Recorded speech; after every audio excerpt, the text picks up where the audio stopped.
یا اللہ یا رحمان یا رحیم یا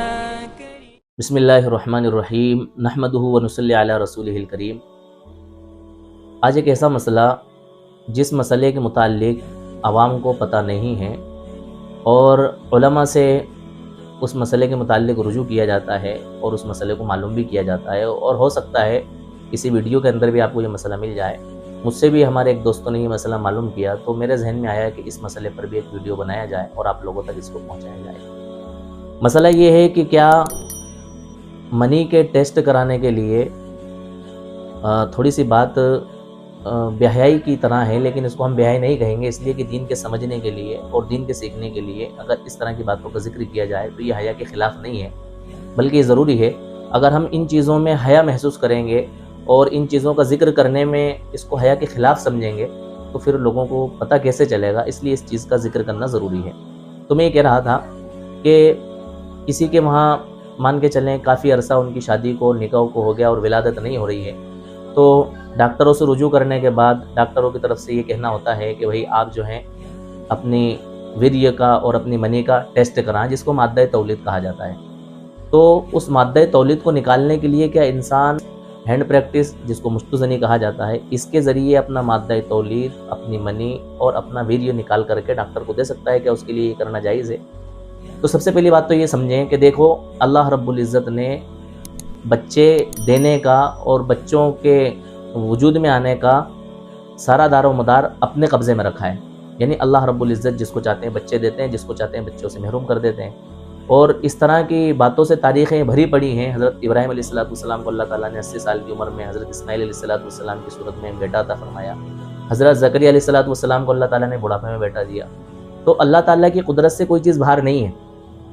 لیکن اس کے بعد بھی اگر ہمیں علاج کے طور پر اس چیز کی ضرورت پڑ رہی ہے کہ بھئی ہمیں چیک اپ کرانا ہے، ٹیسٹ کرانا ہے، ڈاکٹروں نے کہا ہے، اگر کوئی ماہر ڈاکٹر اس طرح کی بات کہے کہ بھئی آپ کو آپ کا مادہ تولید ہمیں ٹیسٹ کے لیے دینا پڑے گا، تو ایسی صورت میں ہم کیا کریں گے؟ ہمارے لیے کیا آپشن ہے؟ کیا ہم بعض مرتبہ ایسا ہوتا ہے کہ وہ مادہ تولید جو ٹیسٹ کے لیے دیا جاتا ہے اس کی ایک حد ہوتی ہے، آدھا گھنٹہ، 20 منٹ، 25 منٹ، اگر اس مادہ تولید کے نکالنے کے اتنے منٹ کے اندر اگر اس کا ٹیسٹ کر لیا جائے تو وہ ٹیسٹ کامیاب ہوتا ہے، ورنہ وہ مادہ تولید بیکار ہو جاتا ہے، پھر وہ ٹیسٹ کے قابل نہیں بچتا ہے۔ تو اسی صورت میں کیا کریں؟ تو اس کے لیے حقیقت میں مسئلہ تو یہ ہے کہ بھئی مشت زنی کرنے کی، ہاتھ کے ذریعے اپنی منی نکالنے کی اجازت شریعت نے کسی بھی صورت میں نہیں دی ہے۔ اب ہمیں ٹیسٹ بھی کرانا ہے، تو ٹیسٹ کے لیے ہمیں یہ کرنا ہے، ہم کوشش یہ کریں کہ ہم کوئی ایسی جگہ متعین کریں جس جگہ پر ہمارے ساتھ ہماری بیوی ہو اور ہم اس سے باقاعدہ صحبت کریں۔ صحبت کے بعد میں جب ہمیں انزال ہونے لگے تو ایسی صورت میں ہم اس مادہ تولید کو اور اس منی کو جو انزال کے بعد میں فوری طور پر نکلنا ہے اس کو ہم کسی شیشی وغیرہ میں محفوظ کر لیں اور جلد سے ڈاکٹر کے پاس لے جا کر کے دے دیں تاکہ لیب کے اندر اس کا ٹیسٹ کیا جا سکے۔ اور اگر یہ صورت ممکن نہیں ہے، ایسا لگ رہا ہے کہ یہ بہت مشکل ہو رہا ہے اور کوئی چانس اس طرح کا ہے نہیں، تو اس کے لیے پھر آخری چانس یہ ہے کہ ہم اپنے ہاتھ سے تو پھر بھی ہینڈ پریکٹس نہیں کریں گے اور مشت زنی کے ذریعے منی کا اخراج نہیں کریں گے، بلکہ مجبوری کے درجے میں اپنی بیوی کے ہی ہاتھ سے ہم اپنی